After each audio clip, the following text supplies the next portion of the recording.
बिस्मिल्लाहिर्रहमानिर्रहीम। नाज़रीन अस्सलाम वालेकुम। नाज़रीन, अफ़गानिस्तान की ताज़ा सूरत हाल के साथ मैं हसन खान एक बार फिर हाजिर।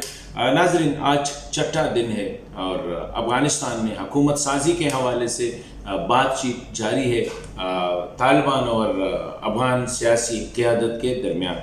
अभी तक कोई ख़बर नहीं आई है और बदकिस्मती से एक हफ़्ता हो रहा है कि अफ़गानिस्तान जो है वो इस वक्त बग़ैर किसी हुक्मरान के या बग़ैर किसी हुकूमत के चल रहा है। इस वक्त सिचुएशन ये है कि तालिबान के लिए एक बहुत बड़ा मसला है, क्योंकि वो लास्ट एडमिनिस्ट्रेशन जो थी डॉक्टर अशरफ गनी साहब की, वो मेल्ट डाउन कर गई, वो ख़त्म हो गई। तो सिचुएशन यह आई है कि अभी तालिबान को सारी जो इंतज़ामिया है वो भी लेना था और अमन का या जो लाइन ऑर्डर का वो भी उसको कंट्रोल करना था। बॉर्डर पे भी सारे जो पॉइंट्स है वो भी तालिबान ने कंट्रोल करने थे।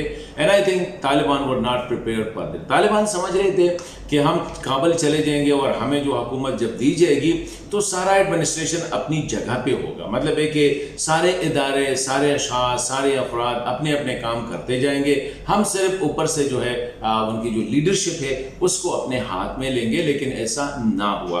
अभी सूरत हाल ये है कि दुनिया भी देख रही है तालिबान के रवैये को। सो फॉर सो गुड जो कहते हैं कि तालिबान ने जो अपना रवैया अडॉप्ट किया है मुखालिफिन के साथ, औरतों के हवाले से या अफगानिस्तान में हुकूमत साजी के हवाले से, लोग उनसे कुछ मुतमईन नज़र आ रहे हैं। लेकिन अभी दुनिया में भी एक तशवीश है और मेरे ख्याल में वो तशवीश मुझे ऐसा लग रहा है कि थोड़ा सा बेजा है।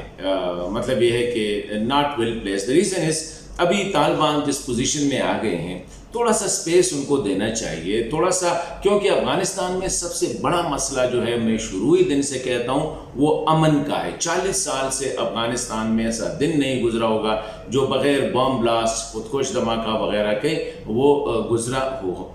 तो इस वक्त अफगानों का सबसे बड़ा मसला ये है कि वहाँ पे अमन कायम हो जाए। उसके बाद आता है शरीयत का निज़ाम कौन सा होगा, ये अफगानों का मसला है। और मेरे ख्याल में अफगानिस्तान एक ऐसा मुल्क है कि वहाँ पे सारे मुसलमान रासिखुल अक़ीदा मुसलमान हैं। कोई भी वहाँ पे शरीयत के हवाले से कोई ऐसी बात नहीं कर सकता है जो कि इस्लाम, दीन और कुरान के मुखालिफ हो। तो ये बाद में हो सकती है, पहले हमें हुकूमत साजी और अमन पे फोकस करना चाहिए।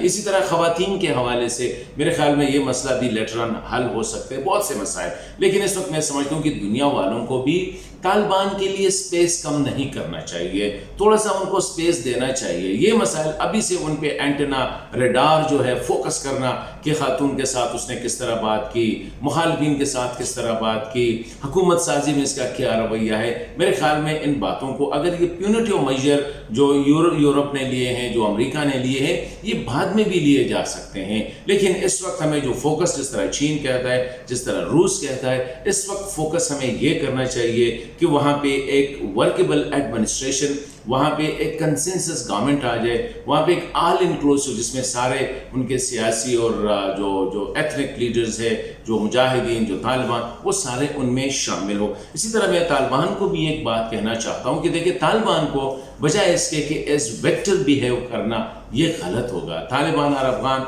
ये अफगानिस्तान का मसला है। उनको ज़्यादातर कोशिश करनी चाहिए कि इस वक्त उनकी ज़्यादा फोकस, टोटल फोकस हुकूमत साजी पे और मुल्क का निज़ाम चलाने पे फोकस होना चाहिए। अभी ये झंडे का मसला, अभी ख़वातीन के हवाले से या शरीयत के हवाले से ये बातें, जिस तरह मैंने पहले कही, ये बाद में भी हो सकती है।